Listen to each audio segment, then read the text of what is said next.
মধ্যপ্রাচ্যে আবারও নতুন করে উত্তেজনার পারদ চড়ছে। যুক্তরাষ্ট্র, ইসরায়েল ও ইরানকে কেন্দ্র করে সাম্প্রতিক একাধিক সামরিক প্রস্তুতি এবং কূটনৈতিক তৎপরতার খবর সামনে আসে আন্তর্জাতিক মহলে উদ্বেগ তৈরি হয়েছে। বিশ্লেষকেরা বলছেন অঞ্চলটি এমন এক পর্যায়ে পৌঁছেছে যেখানে সামান্য ভুল সিদ্ধান্ত বড় সংঘাতে রূপ নিতে পারে। আর এই উত্তেজনার কেন্দ্রে রয়েছে ইরানের পারমাণবিক কর্মসূচি ও ক্ষেপণাস্ত্র সক্ষমতা, যা বহুদিন ধরেই ইসরায়েলের জন্য প্রধান নিরাপত্তা হুমকি হিসেবে বিবেচিত।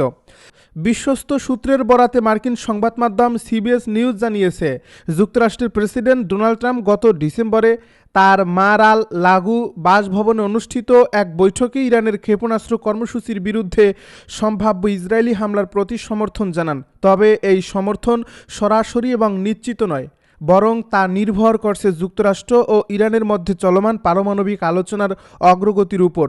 অর্থাৎ আলোচনা ব্যর্থ হলে সামরিক বিকল্পের পথ আরও প্রশস্ত হতে পারে, এমন বার্তাই ইঙ্গিত করছে ওয়াশিংটন। এদিকে যুক্তরাষ্ট্রের সামরিক ও গোয়েন্দা মহলে ইসরায়েলি সামরিক পদক্ষেপ নিয়ে আলোচনা ক্রমেই জোরালো হচ্ছে। এখন প্রশ্ন আর এটা নয় যে ইসরায়েল হামলা চালাবে কিনা, বরং মূল প্রশ্ন হচ্ছে যুক্তরাষ্ট্র কিভাবে সেই অভিযানে সহায়তা দিতে পারে। বিভিন্ন সূত্র বলছে সম্ভাব্য সহায়তার মধ্যে রয়েছে ইসরায়েলি যুদ্ধবিমানকে আকাশে জ্বালানি সরবরাহ, নজরদারি ও গোয়েন্দা তথ্য আদান প্রদান এবং মধ্যপ্রাচ্যের আকাশসীমা ব্যবহারের অনুমতি নিশ্চিত করা। তবে এই বিষয়টি এখনও অনিশ্চিত, কারণ আঞ্চলিক কয়েকটি গুরুত্বপূর্ণ দেশ ইতিমধ্যেই ইরানের বিরুদ্ধে সামরিক অভিযানে সহযোগিতার বিষয়ে স্পষ্ট অবস্থান জানিয়েছে। জর্ডান, সৌদি আরব এবং সংযুক্ত আরব আমিরাত একাধিকবার জানিয়ে দিয়েছে তারা ইরানের বিরুদ্ধে কোনো সামরিক অভিযানের জন্য নিজেদের আকাশসীমা ব্যবহার করতে দেবে না। বিশেষজ্ঞদের মতে এই অবস্থান মধ্যপ্রাচ্যের রাজনীতিতে এক নতুন বাস্তবতার প্রতিফলন। এসব দেশ একদিকে যুক্তরাষ্ট্র ও ইসরায়েলের সঙ্গে কৌশলগত সম্পর্ক বজায় রাখতে চায়, অন্যদিকে ইরানের সঙ্গে সরাসরি সংঘাতে জড়াতে আগ্রহী নয়, কারণ ইরানের পাল্টা প্রতিক্রিয়া শুধু সামরিক হামলার সীমাবদ্ধ থাকবে না, বরং তা অর্থনৈতিক ও জ্বালানি নিরাপত্তাকেও বিপর্যস্ত করতে পারে। আঞ্চলিক শক্তিগুলোর এই সতর্ক অবস্থানের মাঝেই যুক্তরাষ্ট্র মধ্যপ্রাচ্যে তাদের সামরিক উপস্থিতি আরও শক্তিশালী করার উদ্যোগ নিয়েছে। মার্কিন নৌবাহিনীর অত্যাধুনিক বিমানবাহী রণতরী ইউএসএস জেরাল্ড আর ফোর্ডকে ক্যারিবিয়ান অঞ্চল থেকে মধ্যপ্রাচ্যে পাঠানোর প্রস্তুতি নেওয়া হয়েছে।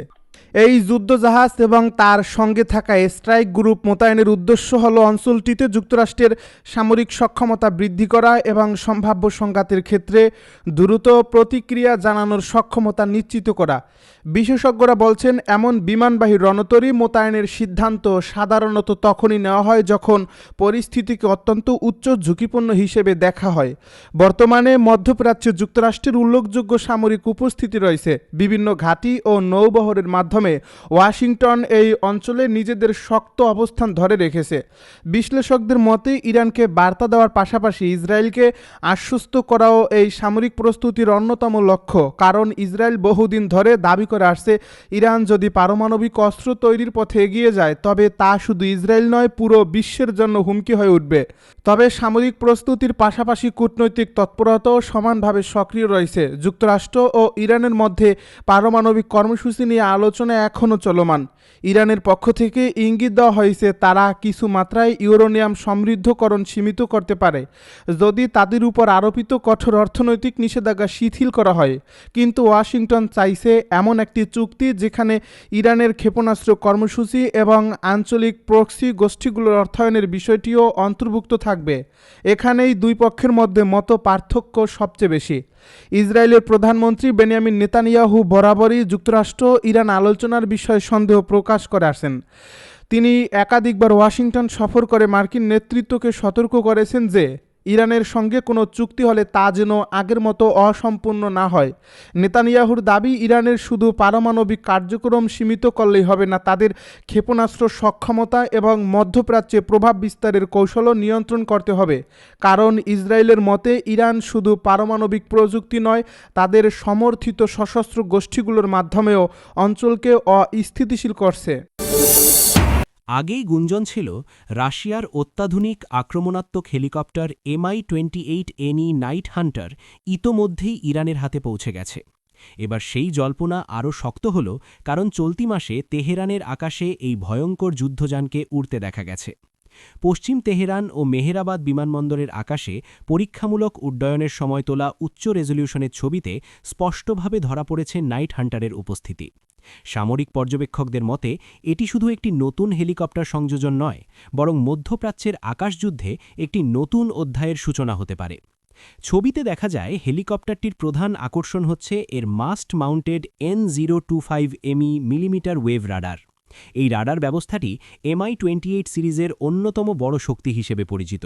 সাধারণভাবে হেলিকপ্টার যুদ্ধক্ষেত্রে আকাশ প্রতিরক্ষা ব্যবস্থার বড় ঝুঁকির মধ্যে থাকে, কিন্তু মাস্ট মাউন্টেড রাডার থাকার কারণে এই হেলিকপ্টার পাহাড়, ভবন বা প্রাকৃতিক আড়ালে থেকেই শত্রু লক্ষ্য শনাক্ত করতে পারে।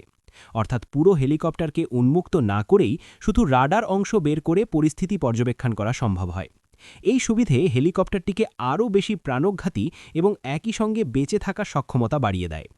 ইরানের আকাশে দেখা দেওয়া Mi-28NEর সঙ্গে রয়েছে উন্নত ইলেকট্রো অপটিক্যাল ও ইনফ্রারেড টার্গেটিং সিস্টেম।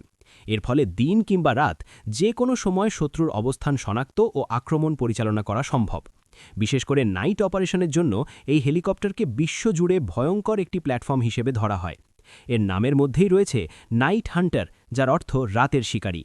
সামরিক বিশ্লেষকরা বলছেন, ইরানের হাতে যে সংস্করণটি এসেছে সেটি কোনো ডাউনগ্রেডেড বা সীমিত ক্ষমতার ভার্সন নয়, বরং এটি পূর্ণাঙ্গ 2018 স্ট্যান্ডার্ড কনফিগারেশনের হেলিকপ্টার, যা আধুনিক যুদ্ধক্ষেত্রের জন্য নির্মিত।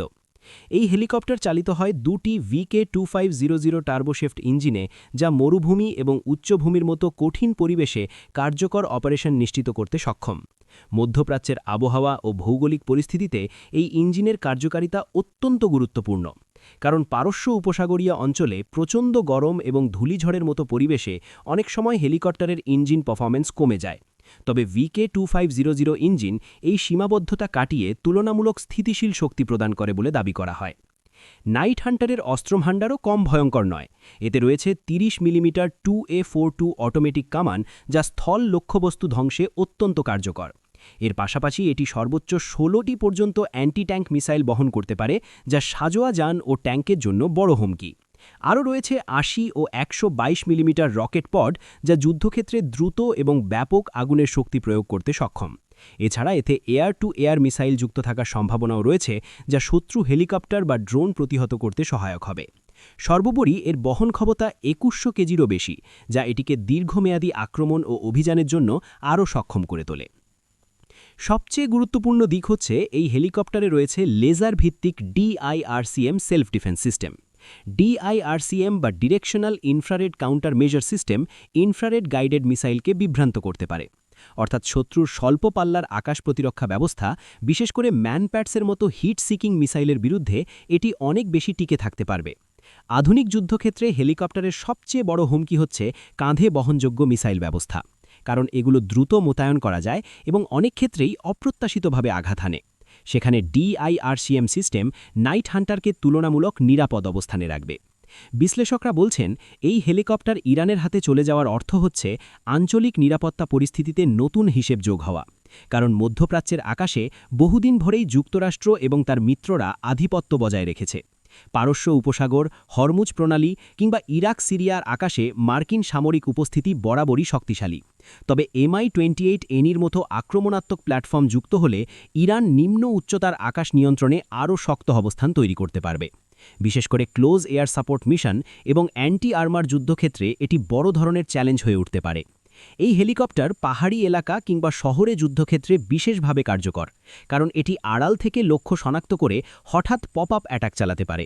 যুদ্ধক্ষেত্রে এই কৌশল অত্যন্ত ভয়ঙ্কর, কারণ শত্রু বাহিনী অনেক সময় আগেই বুঝতে পারে না কোথা থেকে আক্রমণ আসছে। ইরানের মতো দেশের জন্য এটি বড় সুবিধে, কারণ তাদের সামরিক কৌশল দীর্ঘদিন ধরেই প্রতিরোধমূলক এবং অসম যুদ্ধনীতির ওপর ভিত্তি করে গড়ে উঠেছে। Mi-28NE সেই কৌশলকে আরও আধুনিক এবং শক্তিশালী করতে পারে। বিশেষজ্ঞরা বলছেন, পারস্য উপসাগরের উপকূলীয় অঞ্চলে যদি কোনো সীমিত সংঘাত বা মার্কিন উত্তেজনা দেখা যায়, তখন এই হেলিকপ্টার দ্রুত প্রতিক্রিয়া দেখাতে সক্ষম হবে। উপকূলীয় অভিযানে বিশেষ বাহিনীর প্রতিরোধ, গুরুত্বপূর্ণ স্থাপনা রক্ষা কিংবা ছোট আকারের সামরিক সংঘাতে তড়িৎ আক্রমণ চালাতে এটি কার্যকর ভূমিকা রাখতে পারে। এর উন্নত রাডার এবং সেন্সর ব্যবস্থার কারণে এটি শুধু স্থল লক্ষ্য নয়, বরং ড্রোন বা হেলিকপ্টার অপারেশনকেও হুমকির মুখে ফেলতে পারে। এখানেই আসে আরেকটি বড় প্রশ্ন, ইরান কি এই হেলিকপ্টারকে তাদের ড্রোন সক্ষমতার সঙ্গে যুক্ত করবে? ইরান বর্তমানে বিশ্বের অন্যতম শক্তিশালী ড্রোন উৎপাদক দেশ হিসেবে পরিচিত। যদি তাদের নজরদানি ড্রোন এই হেলিকপ্টারের সঙ্গে সমন্বয় করে কাজ করে, তাহলে তৈরি হতে পারে এক শক্তিশালী সেন্সার টু শুটার চেন, অর্থাৎ লক্ষ্য নির্ধারণ করবে ড্রোন আর আঘাত হানবে হেলিকপ্টার। এতে লক্ষ্য শনাক্ত ও আক্রমণের সময় উল্লেখযোগ্যভাবে কমে যাবে, যা যুদ্ধক্ষেত্রে প্রাণঘাতী ক্ষমতা কয়েক গুণ বাড়িয়ে দিতে পারে। তবে সামরিক বিশ্লেষকরা এটাও বলছেন, MI-28NE ইরানকে সরাসরি সুপার পাওয়ারের সঙ্গে আকাশযুদ্ধে সমান অবস্থানে নিয়ে যাবে না, কারণ যুক্তরাষ্ট্রের কাছে রয়েছে অত্যাধুনিক যুদ্ধবিমান, বিমানবাহী রণতরী এবং বিস্তৃত এয়ার ডিফেন্স নেটওয়ার্ক। কিন্তু এই হেলিকপ্টার ইরানের রাজকীয় প্রতিরক্ষা ক্ষমতা বাড়াবে এবং এটি অন্যদের জন্য একটি কার্যকর শক্তি প্রদর্শনের মাধ্যম হতে পারে। বিশেষ করে নিম্ন উচ্চতায় অপারেশন পরিচালনার ক্ষেত্রে এটি নতুন সমীকরণ তৈরি করবে। মধ্যপ্রাচ্যের নিরাপত্তা পরিস্থিতি এমনিতেই অত্যন্ত উত্তপ্ত। ইরান ইসরায়েল উত্তেজনা, ইয়েমেনে সংঘাত, ইরাক ও সিরিয়ায় বিভিন্ন সশস্ত্র গোষ্ঠীর উপস্থিতি এবং পারস্য উপসাগরে মার্কিন নৌবাহিনীর টহল, সব মিলিয়ে অঞ্চলটি সবসময় বিস্ফোরণপ্রবণ। এর মধ্যে ইরানের হাতে MI-28NEর মতো শক্তিশালী আক্রমণাত্মক হেলিকপ্টার যুক্ত হওয়া মানে হচ্ছে যুদ্ধের সম্ভাব্য চিত্র আরও জটিল হয়ে ওঠা।